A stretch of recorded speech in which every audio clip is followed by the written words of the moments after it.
Hello and welcome to part 2 of this Blender Cookie video tutorial series on creating an apple. In part 2 here, we're going to go in and using Photoshop, go ahead and hand paint a texture for the apple, and then we'll go ahead and apply the texture to the apple and render it. So first thing we need to do before jumping into Photoshop is to go ahead and UV unwrap the apple. So I want to first just split my view, so I'm just going to left click and drag to split this view across. And then I'm going to change this view over to the UV and image editor. I can go ahead and hit the X to remove that image from the view, and then I want to hit Tab to go into edit mode, and we want to begin unwrapping the apple.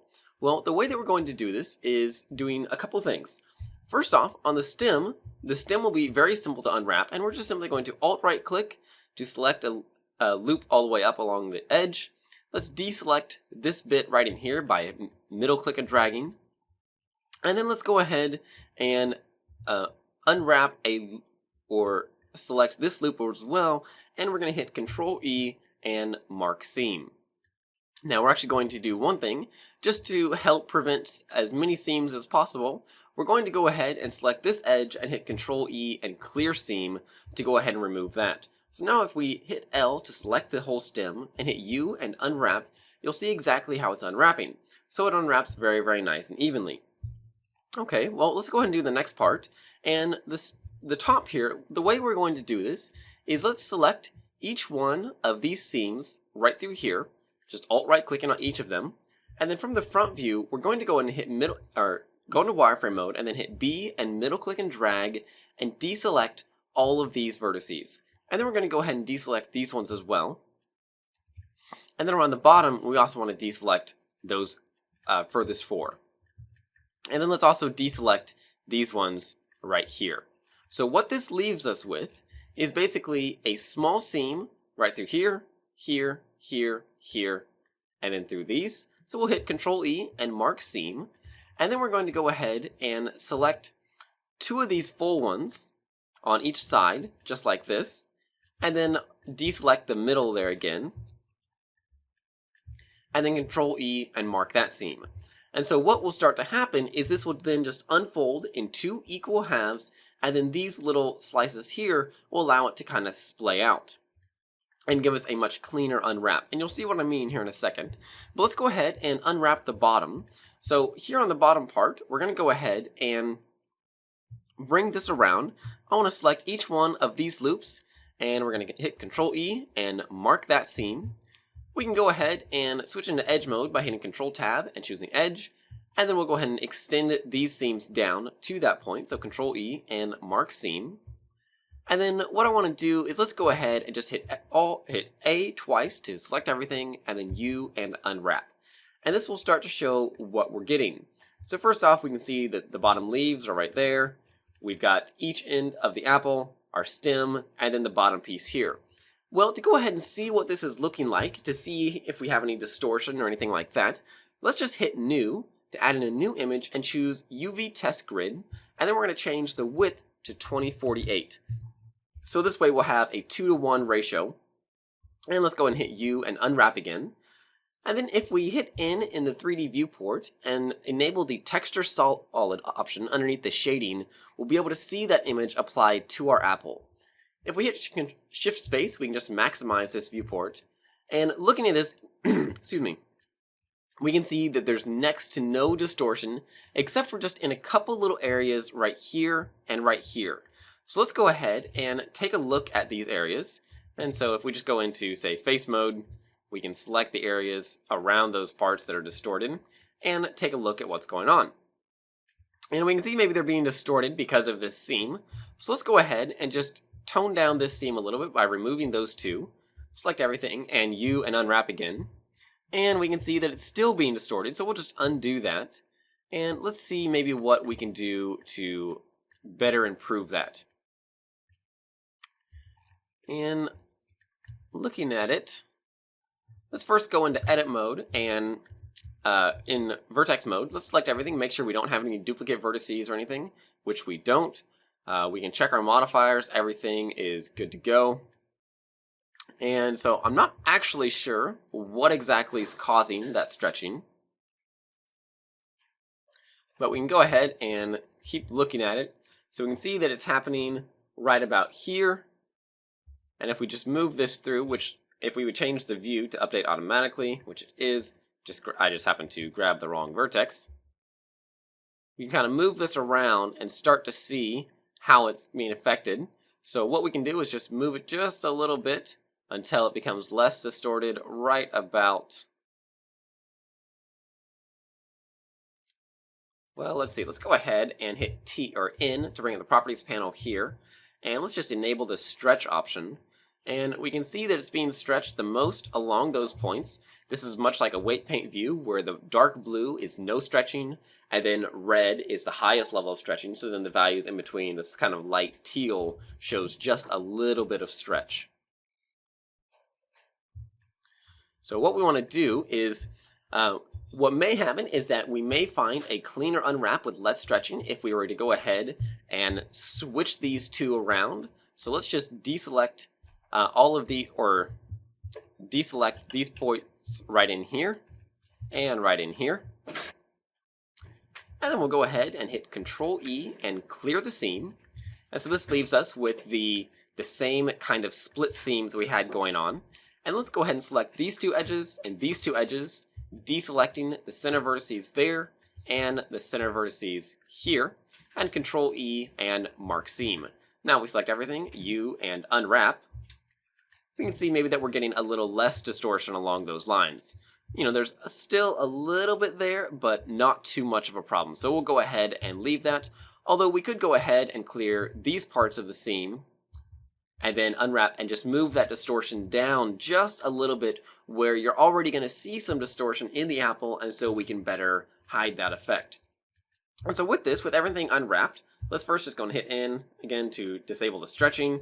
And then maximize this viewport. What I want to do is hit Control A and Control P, which will first average the scale of the islands such that the relative scale of each one is proportional to the actual mesh. And let's go ahead and select this part, and we're just going to rotate this around until it's mostly straight up and down. We'll move this up, and let's grab these two pieces, and we're going to move them down to right here so that they're along the bottom of the apple.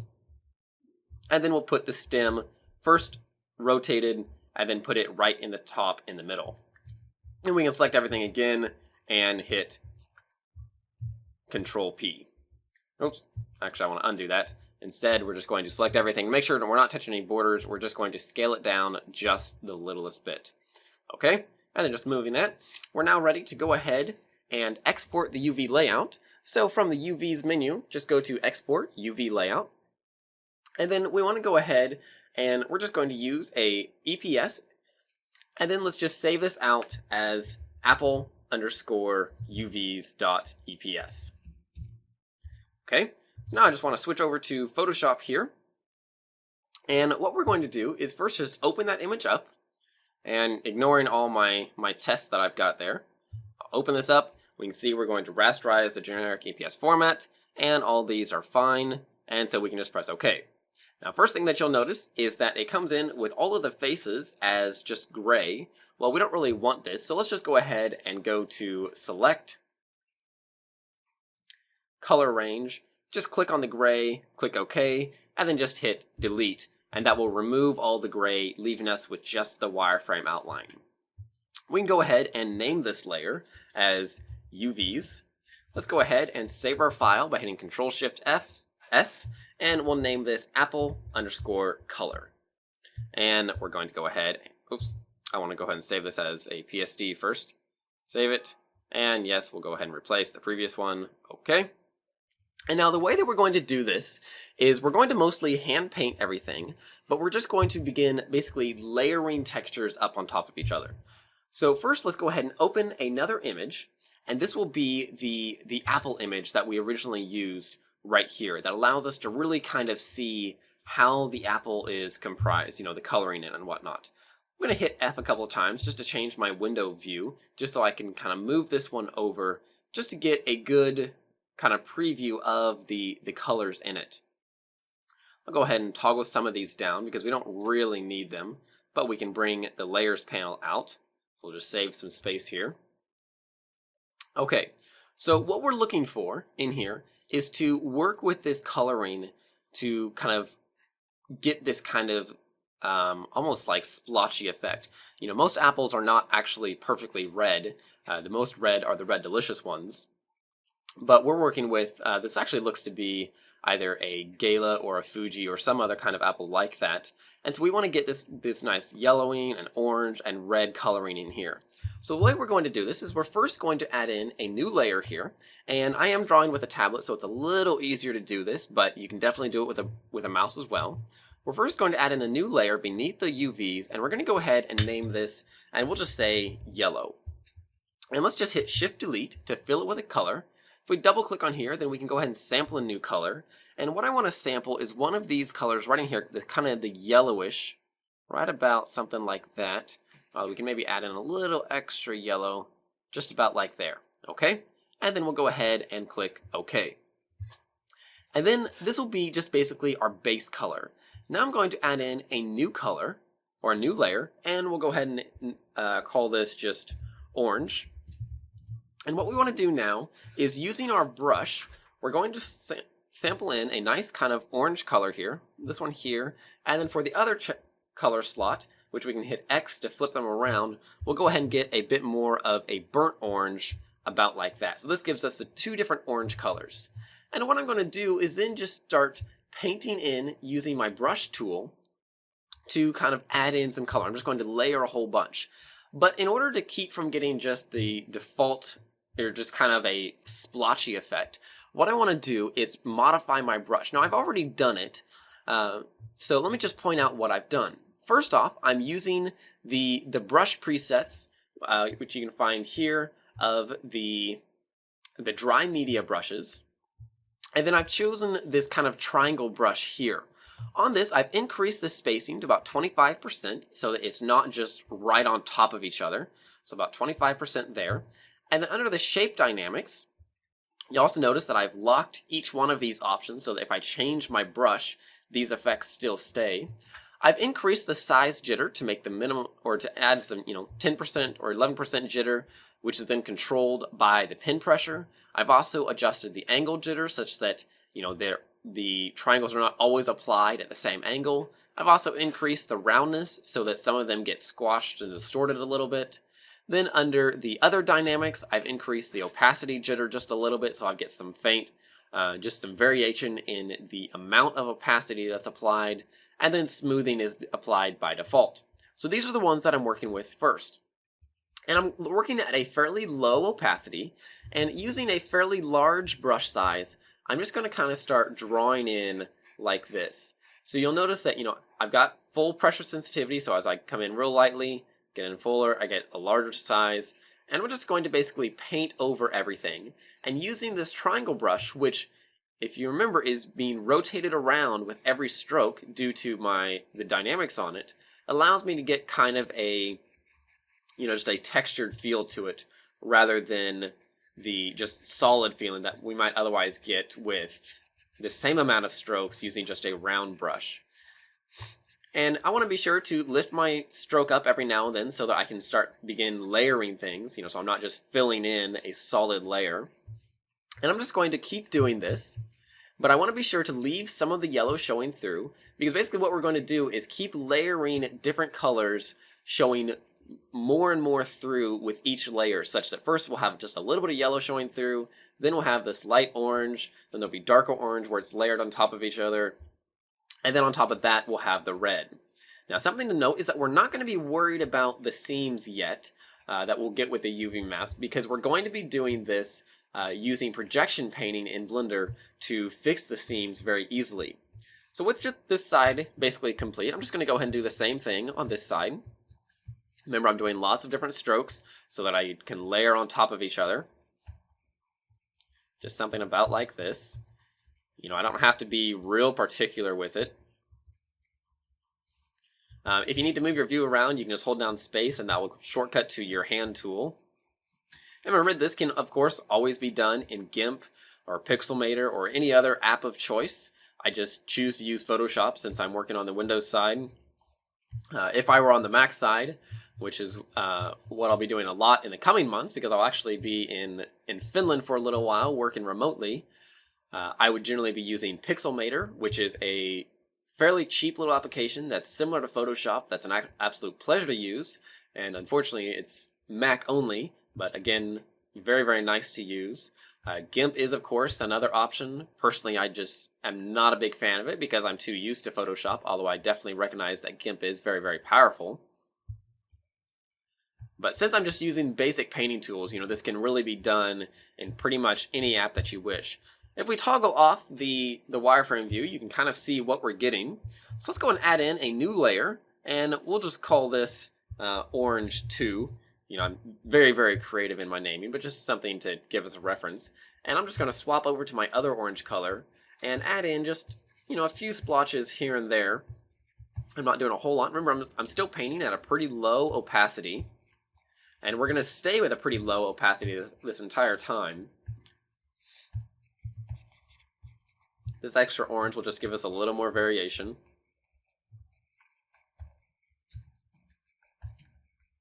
Oops.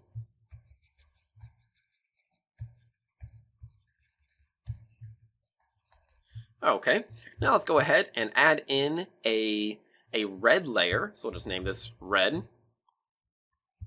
And I'm going to go ahead and choose the color here. And I just want to sample in this very nice kind of light red that we see right about in here. And then I'll switch over to the other color and let's choose a deeper red right about there. So first, coloring in the light one, let's just color in a bit. We'll maybe increase our opacity just a little bit to add in a bit more color. And the trick to really doing this well is just to be patient and layer things up slowly. And be sure to definitely let some full yellow spots show through. If you look at our apple here, we've got some full yellow in here, we've got some orange, and we've got the majority of the red. But we just want to be sure to let the areas show through. And we're not going to do too much of this red, but just enough to kind of add in some good spots. And you notice I'm leaving the top and the bottom to be a little more yellow than the rest because we're actually going to add in some more green around those to help show this effect that we're getting right here. But we'll do that here in a little bit once we add in most of the colors. And really, you could be painting this completely on a single layer, but it is good practice to work with multiple layers as it does give you more control. Working with a single layer kind of removes some of the advantages of digital painting because you're not able to have as excuse me, you're not able to have as much control as you could if you use the multiple layers. Just painting this in. Okay, this looks pretty good. I'll go ahead and add in, switch over to my deep red, and I'm just going to paint in a bit. I'm going to go ahead and increase the opacity to about 30% or so. Or actually, that's a little too much. We'll go to about, say about 21, 22. And on this, what I want to do, in order to get the deep red without just overriding everything, what I want to do is just overlay lots and lots of strokes together, rather than just using a large opacity. This way I maintain the really good depth in the texture and really make it a lot easier to get the final result. Using the very light strokes, I'll just add in a little bit there. I can kind of just like dabble my brush across the tablet to get some very small little bits right in there, which will help get this kind of stippled effect.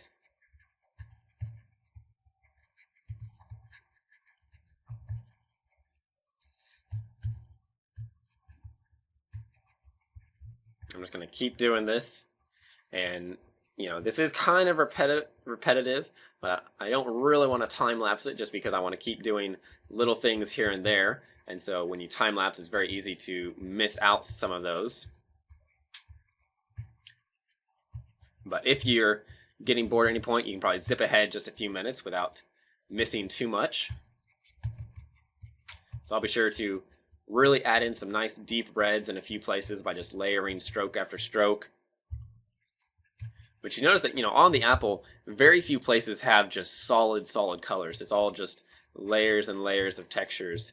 I might go ahead and scale down my brush a little bit by using my left and right bracket on my keyboard, and that will allow me to get some more kind of like streaky effects going on. And I might also go ahead and increase the opacity just a little bit to do that.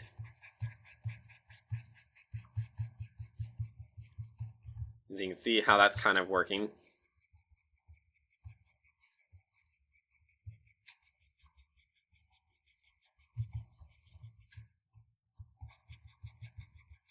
I might go ahead and increase the opacity jitter a bit, such that I get a little bit more variation in there.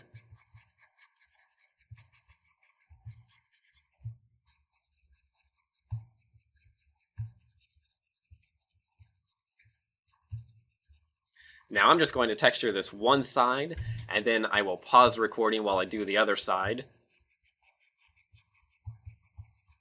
That way you don't have to watch everything.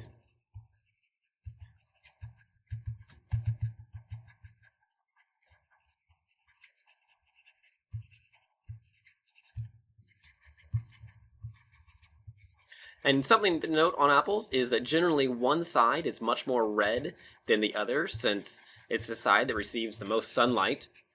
And so I'm actually going to leave the other side much less red than this one. And maybe I want to focus the red right around in this area. Maybe I'll go ahead and increase my brush size quite a bit and then just add in some large strokes to really bring the red out in here. And then the other side will have a bit more green and yellow. Okay, and actually I'm not going to pause my recording for this one because of that exact reason. So I'm just going to go and add in a little bit of more red just around the sides here using this brush. And then I'll go in and actually add a little bit of green around the other side.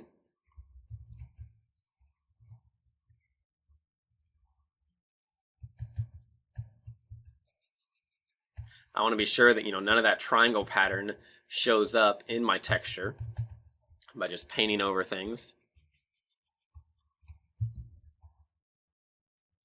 Maybe a few red spots here and there kind of show things like this and this in here.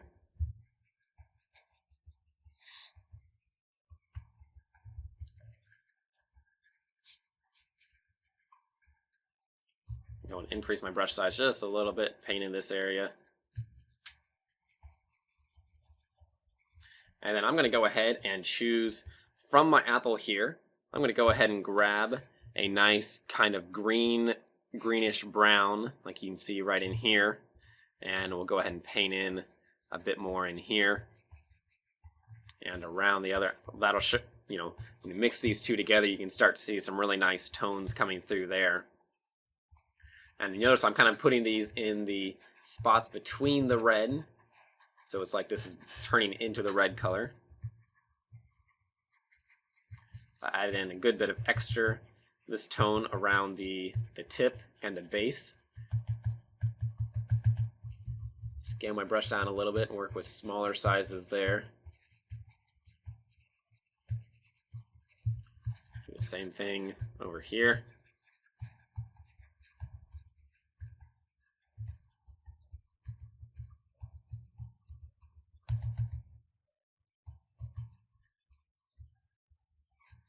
And you will notice I actually made a mistake and forgot to put this on its own layer, but that's alright. I'm not going to worry about it too much.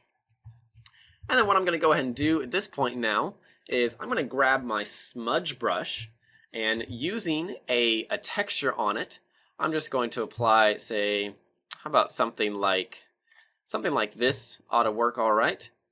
And then what I'm going to do is just go in, and since you notice that the apple has kind of almost like streaky blurred patterns in it, I'm just going to draw over a few areas which will kind of blend some of those smaller details in, getting a little bit more just almost an even texture, but not too much. We can turn the strength down a little bit if we want, but just adding in some streaks here and there. Remembering that on some of these we may want to do it on other layers to affect what's below. But primarily on the red one is where we really see the most. And I'm not going to do a whole lot, but just in some areas where maybe things are a little too strong.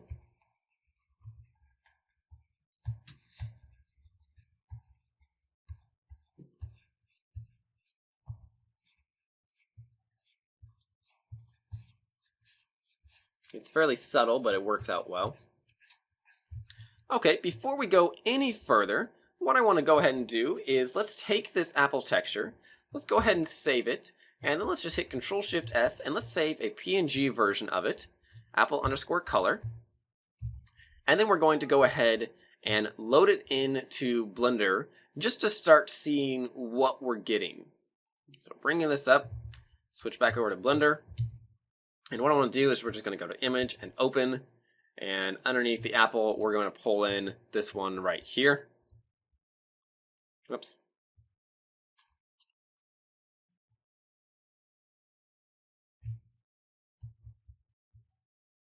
There we go. And then since we've got texture solid on, we can just go right into object mode and start to see what we're getting. So this is actually looking pretty darn good. You'll notice we've got our obvious seam there, and of course the stem and the base here are not yet textured. But you can really start to see what we're getting. We've got a nice focus of the red on the one side, and then it kind of fades out. Maybe we could go ahead and use a bit more red on the left side. If we just use our brush tool and then hold down Alt, we can sample this red and maybe add in a little bit more red right in here. Layer over the green in some places to show it the transformation to red.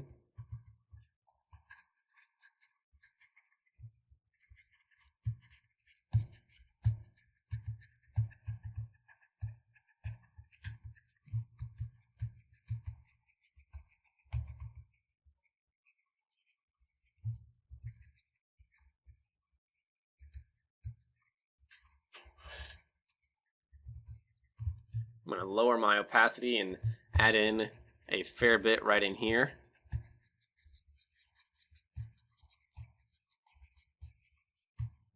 Maybe I lowered that a little bit too much.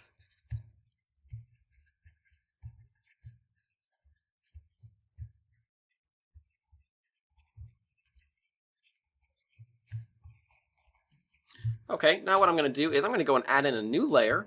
On this layer, I'm going to hit D to add in the default black and white, and then I'm going to go ahead and go to Filter and render a clouds. On this clouds then, I'm going to go ahead and add in some noise to it. We'll just add noise, and we'll do something that looks about right. And then I'm going to set the blending mode on this to soft light, and that will just help add some extra variation in this. You know, some dark areas, lighter areas. You can see it right in here, kind of what it's doing. So that'll just add in a little extra effect, as you can see right there, help show some more blemishes, lighter areas, bruises, etc. And now what I'm going to do is I'm going to add in one more layer. Oh, and we'll go ahead and call this just variation. And then we'll name this top layer as speckles. And what I want to do is, using my brush tool, I'm going to go ahead and choose a new brush. And I'm just going to choose one of these circle ones. Something about like this actually will be good. Let's go ahead and enable the spacing on this. And if we just draw in a single stroke, let's go and set this to 100% opacity. And we can see what it looks like. So what I want to do is to create these little dots that we're seeing in here. And so the way that I'm going to do this, I'm just going to choose a nice kind of yellowish color, something about, well, kind of orangish, right about there. And then I'm going to go ahead and turn the opacity down to about 50%. I'm just going to draw in some speckles here. You notice I'm just kind of tapping in spots here and there. Maybe I'll increase my brush size from time to time. Just adding these little speckles.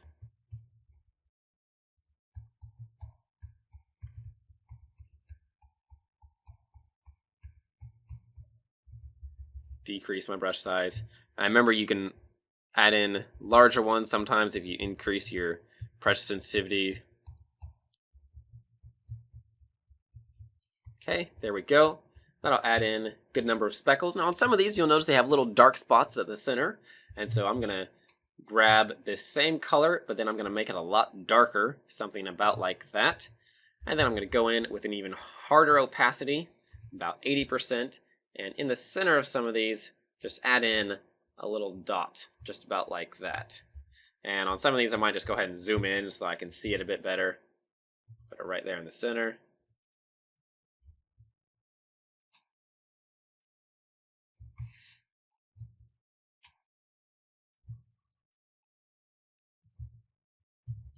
I might go ahead and turn the opacity down, and then I can just kind of draw in, just kind of circling around just a little bit.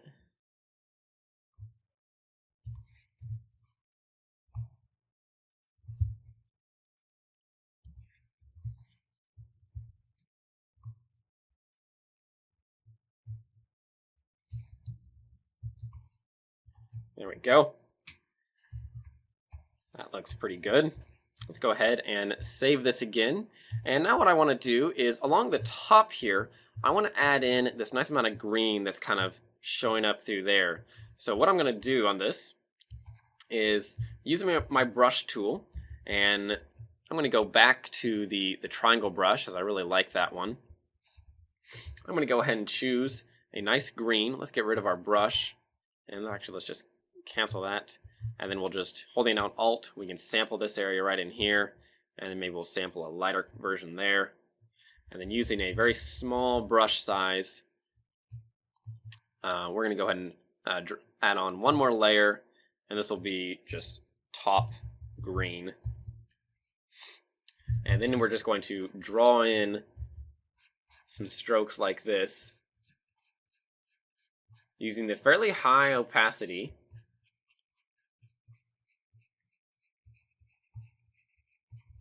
And if I zoom in here, you can see more of what that's looking like.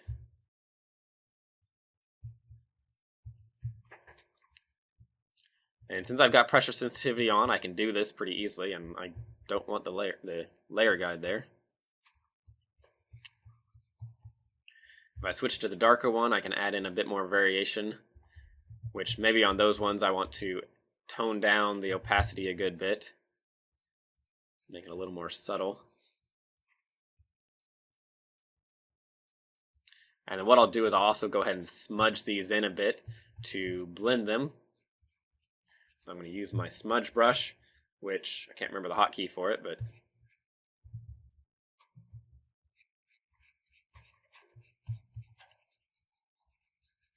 so smudging this, I can just go through, maybe I'll increase the strength a bit.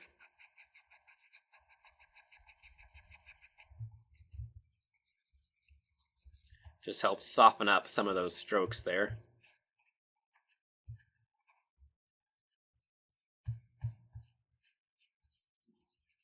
Maybe we'll turn down the opacity on this layer just a bit, say to about right there, and that looks pretty good. Although maybe let's go ahead and let's burn this just a little bit. So using the burn tool, we're just going to burn in this area just a little bit. And let's do it mostly on the, whoops, somehow I merged or added in another layer. We'll also burn the red underneath.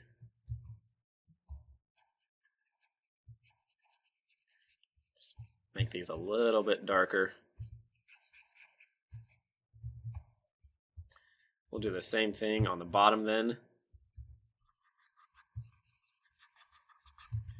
On some of these, we need to go ahead and do it on, say, the orange or the yellow.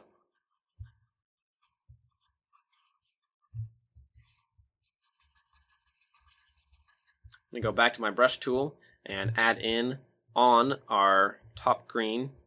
We're going to add in a little bit of that effect along the bottom there. Not too much, but just a little bit.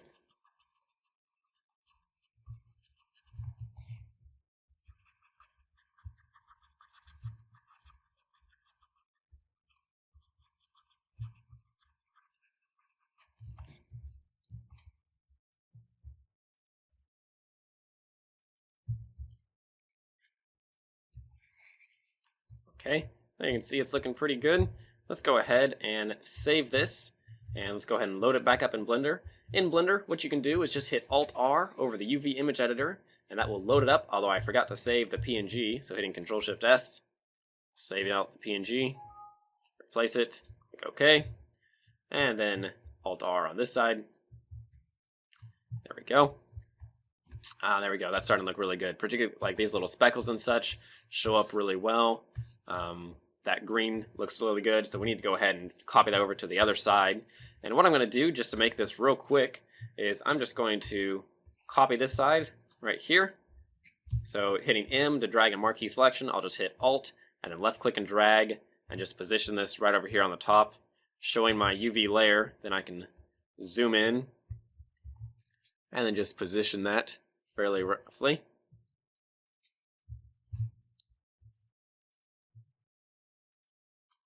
Something about like that. And then maybe I'll move this side over just a little bit more. And then if I have any lines like this right in here, I can just lightly use the eraser tool, smudge some of those out, and be good to go. Okay, maybe I'm going to add in a little bit more red right in here. So use my brush tool again. I'm just going to sample this red, maybe this red right in here. And I'm just going to add in just a little bit more right in this area.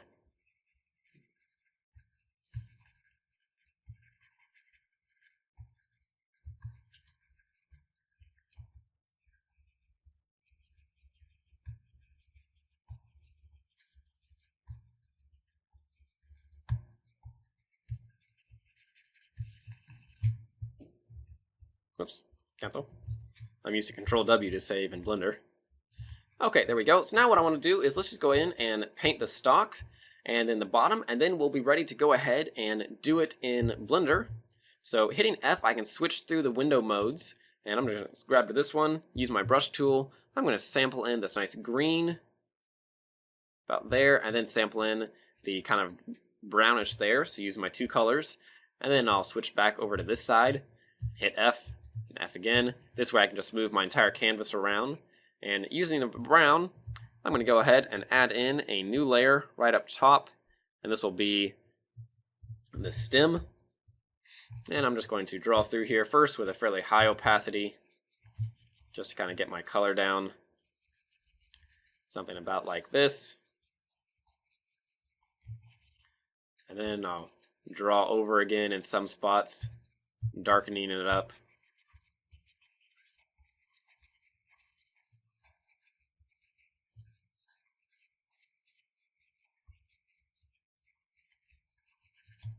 I can maybe go ahead and choose a little bit more of a burnt brown for some of this along the bottom.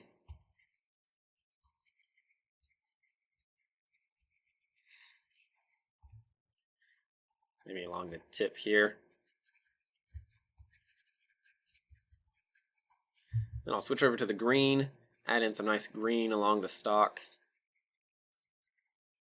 And that's maybe way too much, so I'll turn my opacity way down.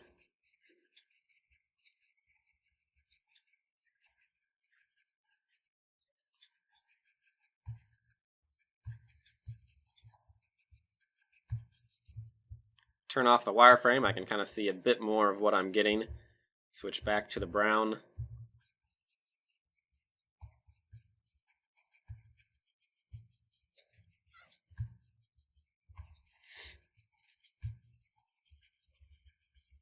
If I use my smudge brush, I can add in some streaks here. Whoops, that is not my smudge brush. Get a little bit of like the wood stock effect going on. Or the fiber anyway.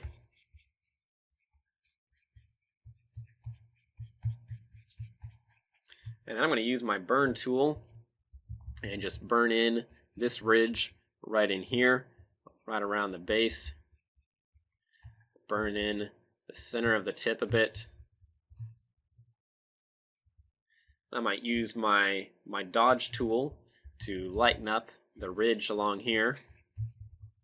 You know, we don't want to do too much value work or anything, because this will be done by our lighting in Blender, but adding in just a little bit can kind of make it easier for us. Maybe I'll use a small dodge and just go through and add in some extra fiber view lines. And I can switch back to the dodge tool, again using a small one, and add some more of those in, just to help show a little bit more texture in there. Maybe we'll add kind of a little nodule right in here, using the dodge and the burn tools in conjunction. I can draw in little things like this.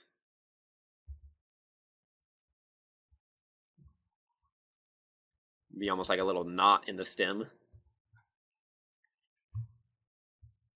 There we go. Okay, that'll work well. Oops.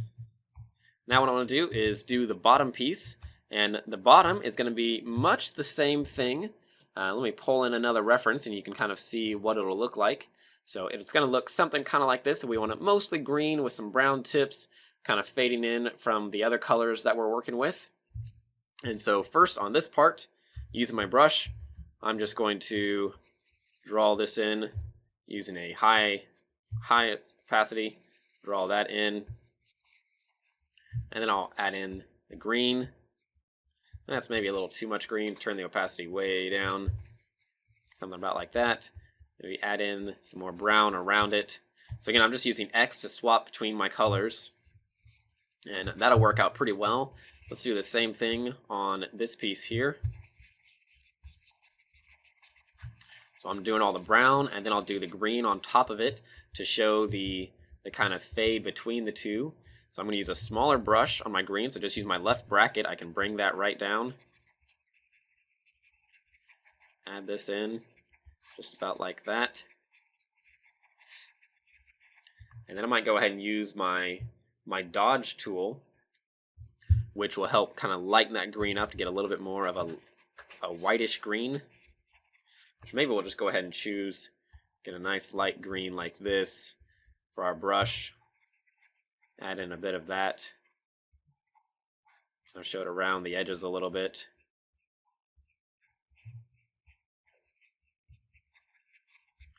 And then right in the center, we'll add in our brown again. Whoops, not what I wanted to do. There we go. Add in the brown, just kind of around the corner of the leaves.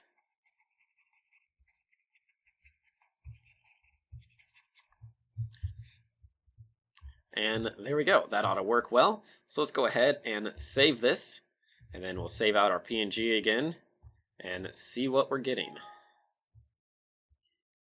So switching over to Blender, let's go ahead and we'll hit Alt-R to refresh this. And we can see that's looking pretty darn good. The stem looks pretty good. And so now what we want to do is we're now going to do a bit of this in Blender. And we're going to use the projection paint tools to go ahead and do some copying to fix all of our seams. So first on the major seams, let's go ahead and pull this, or let's just go ahead and merge these two. We don't need to worry about this for the time being. And we're going to hit T to bring up our properties panel. And then I want to switch over to texture paint mode. And we'll just get rid of the operator panel here. Make sure that projection paint is enabled. And then we want to go ahead and choose our clone brush here. And the way that this works is by using the cursor location, we can then draw on any other spot. Now, I may need to double check a setting or two.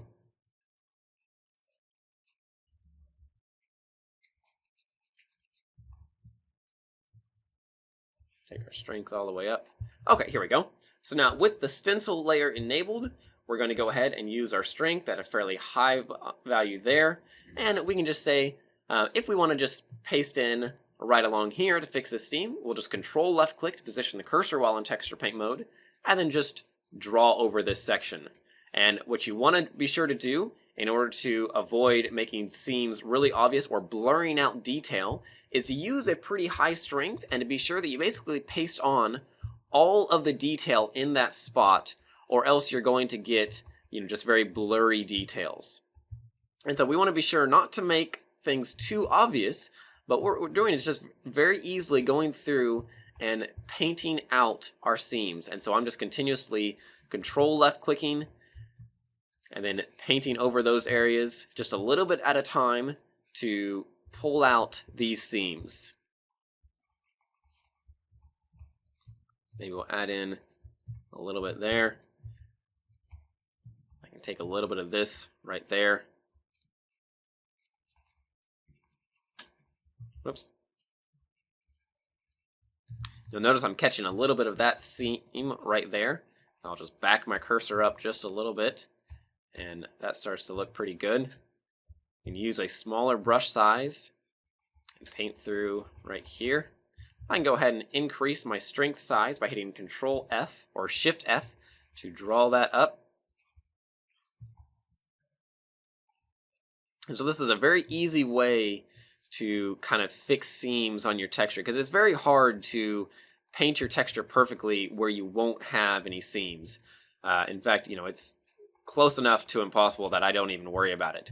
So I just paint without worrying about the seams at all, and then fix my seams right in Blender. So there we go. Now those seams are pretty much gone. Using a larger brush size, we'll now paint up right here and just draw this right over like this. And so you want to be sure to use a fairly high strength, or you're going to find yourself just losing all your detail because you're just kind of layering things on top of each other, and it's just getting very, very blurry. Another thing that you can do that helps to not only maintain detail, but make sure that you're not just pasting things on top of each other and then making it repetitive, is to go ahead and add in a texture. On this texture, you can maybe just go ahead and choose a clouds texture. And then if you notice, if you hit F and scale this up, you'll help add in some extra variation, which you can even increase by adjusting the ramp on this. And so then you can see you're going to be just pulling in certain parts of your sample so that it helps to maintain even extra variation like this. Now this might have been a little bit extreme, so I'll go ahead and adjust the opacity on there, maybe make this a little bit lighter, and then I can go ahead and paste that on again. And so you can see how that can even help to do your painting or your texture from scratch, is to use these different textures and paint in Blender. And you can even, you didn't even have to use Photoshop for all this. It's just that Blender's painting tools are not nearly as extensive or refined as Photoshop's, and so I like to use Photoshop for it, but you most definitely can do it all in Blender if you want.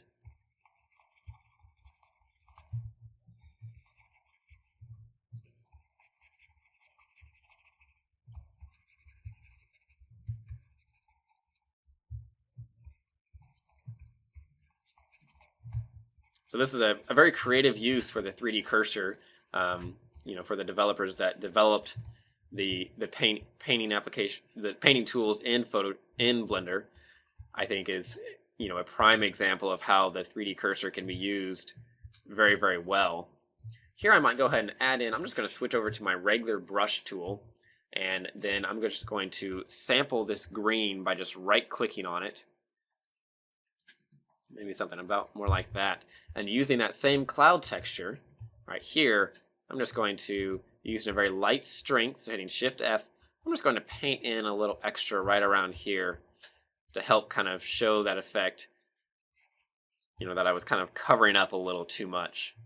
Now I want to be sure that I now go back over with my clone in some areas to make sure that I'm not just showing the cloud texture there. But there we go, that works pretty well. Now let's just see if we've got a seam right here. And so we'll just work to paint that out real quick.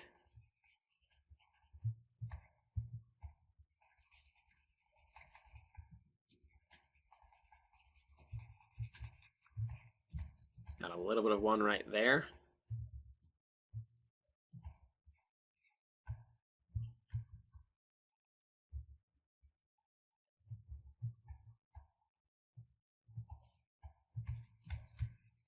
You need to be sure, like right here, you can see that I'm getting a very streaky effect where I was a little too easy on my, or too hard on my seam, and so I didn't cover it up very well. And so now I'm just kind of going back, adding in some kind of splotchy areas here and there to help cover up the fact that there used to be a seam right there.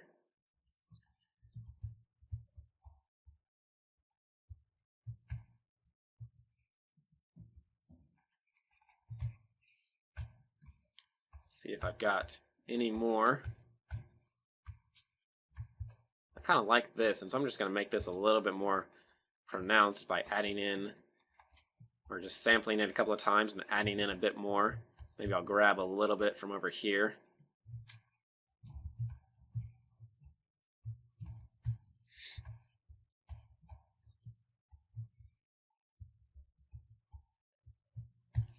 There we go. Okay, let's save this. And that looks pretty good. You know, I'm not really seeing any seams on this. Oh, we've got our seams right in here. And so we'll go in with a small brush size and just paint down on this.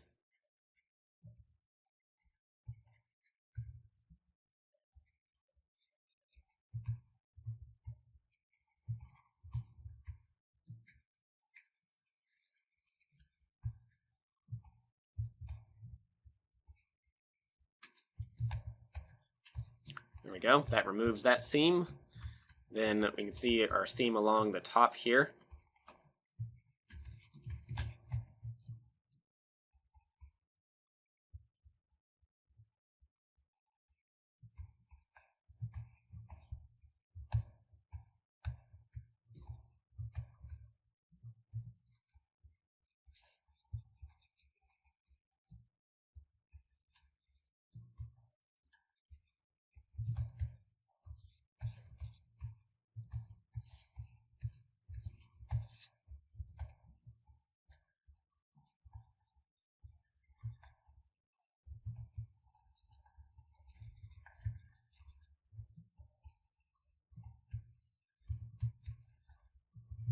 There we go. That takes care of that real easily. Let's go ahead and save this, and now let's split our view again. And what I want to do is pull over the UV image editor, and just so that we don't mess up anything that we did in Photoshop, what I want to do is pull in this, which we've now painted over and fixed our seams. I'm going to go ahead and save this as a new image, so we'll just save this as color_seamless. And then this is the one that we'll actually use for our texture. And so this way, you know, anything that we do in Photoshop, then we can then, you know, do on the original image. So it all just kind of depends on what you want to do. So now what I'm going to do is we can go ahead and remove this again. And let's switch into object mode. We can hide the toolbar. We don't need it anymore. And I want to go ahead and set up the texture or the image texture for this. So we'll add in a new material. We'll go ahead and just call this as apple. On this, let's take the intensity of the specularity down quite a bit, the hardness up quite a bit.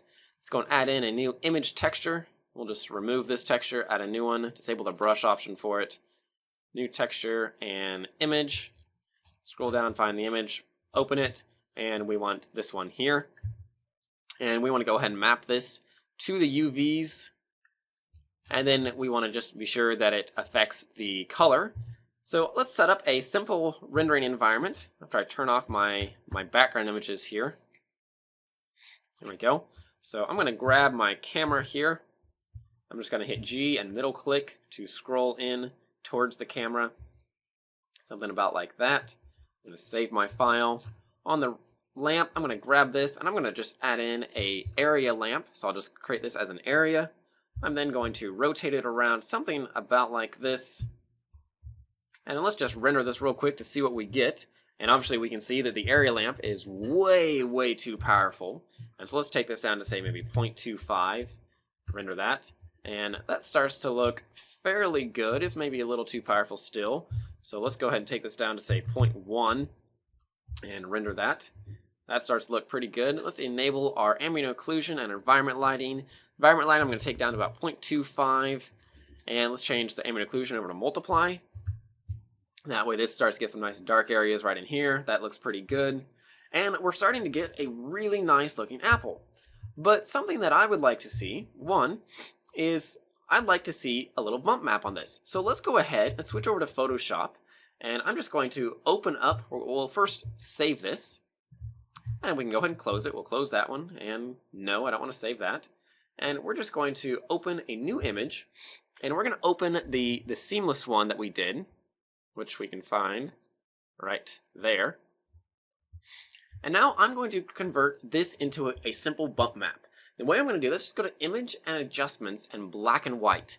And then I can play with the filters here. So using the presets, try the blue filter, the green filter, high contrast, high contrast infrared, all of these different ones to kind of pick what gives me the best effect. And frankly, I like just the default presets, but then you can adjust, any one of these values you want to get a better effect. You can kind of pop out some things, make some things a little more subtle, whatever you want to do. But we want something that's very subtle on this, so I'm just going to click OK and pretty much use the default settings. We'll hit Control-Shift-S to save this as color, or as apple_bump_seamless. Click OK. And then let's just go into Blender as soon as this finishes saving.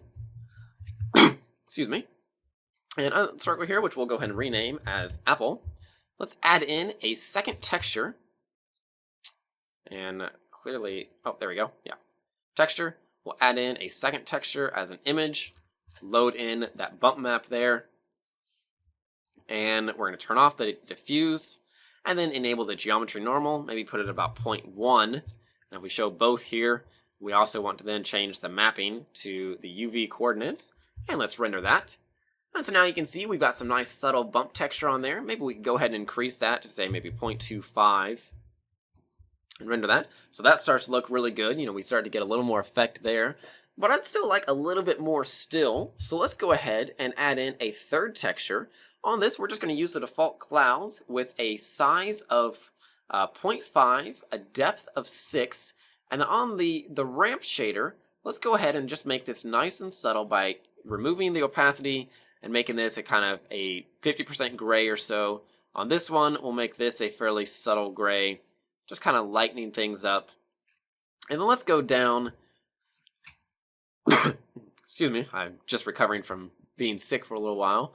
But we want to go ahead and disable the color on this, and then just affect the geometry normal again, and we'll put this at, say, 0.1, and then let's render that. And that should add in just a little extra bump all over, and it does, and that looks pretty darn good. So here is our apple and such, which we're just going to leave it pretty much like this. Everything looks pretty good. Since apples have kind of a waxy coating all over them, is what makes them shiny, we don't really need to worry about a speck map because it's pretty uniform specularity. The only thing that really affects it is the bump, which we can already see is happening. We might go ahead and improve the specular highlights on it though by making it just a little bit yellow. And we can render that then. So that helps soften that up a little bit. And let's do one more thing, and that is to add in some subtle subsurface scattering by checking this, and we're going to use the default marble option actually. There is actually an apple preset, but I actually found that the marble option gives a better result. So we'll just render this out. And then we can see it's adding in some nice kind of transparency along it. And let's just go ahead and hit J to switch to our other render channel, disable the subsurface scattering, and then render that again, and just kind of see if we can see much difference. So switching between these, we actually don't see hardly any.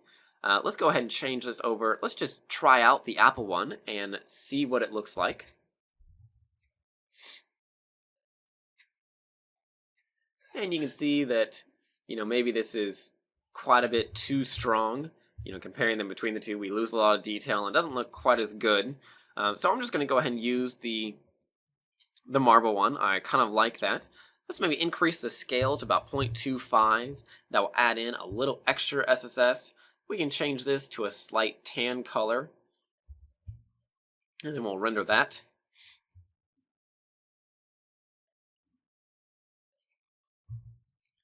And that starts to look pretty darn good. So to finish this off, just to get a finished result, let's go ahead and save this. And then what I'm going to do is just add in a simple rendering environment. And so I'm going to do my typical drop cloth. So I'll scale this up, and then in vertex mode, I'm going to add in 2 edge loops, scale this up, add in another loop right about here to ensure that the plane is flat. I'll select this, and from the side view, I'm just going to extrude it up. I'll hit select everything in W and shade smooth. In object mode then, I can hit Control-2 to add in a subsurface modifier. From the side view, I'll just hit G and Z and pull this down until it just touches the bottom of the apple. I'll go and add in a new material on this and just take down the specularity to 0. And I'm going to make it a bit grayer, maybe with a little bit of blue in there, just kind of a grayish blue. And then I'll go ahead and add in a not a copy rotation constraint by hitting Control-Shift-C, copy rotation of the camera. And I did that on the wrong one. So I'll select both of these, Control-Shift-C, copy rotation, and then just uncheck the Y and the X. And then I can go ahead and render that and see a little bit more of what we're getting. And that starts to look pretty darn good, but let's maybe go ahead and improve it a little bit more by, let's just duplicate our apple a couple of times. So we'll just Shift D, duplicate it, rotate it around a little, scale it down, just add some variation. We'll maybe rotate this around like this.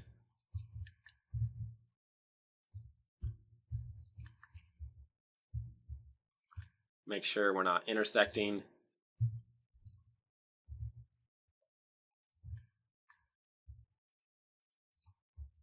Move our camera over about like this. And let's go ahead and add in a couple extra lamps on these lamps. I'm going to change these over to spotlights. I'm going to turn off the specularity on them. And I'm going to increase the energy to about 0.3. And I'm going to change the color over to a nice kind of bluish, which will add in some very cool colors on them. We'll rotate it around about like that. And I'm going to hit Alt-D to make a linked copy of it. Rotating around the cursor by hitting period. I'll then just rotate this around something about like that. Let's go ahead and render that to see what we get.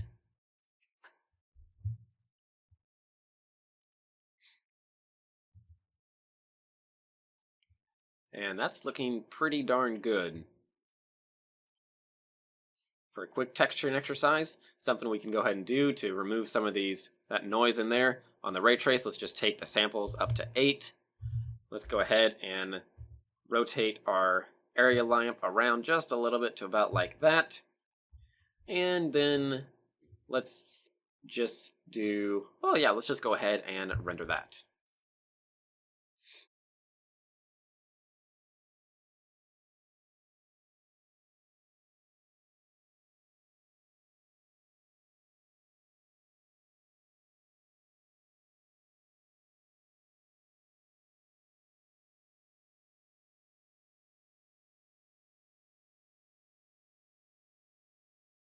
And there we go. So, it's maybe looking a little bit waxy, which is kind of okay because, like I said, the apples do have a waxy coating on them.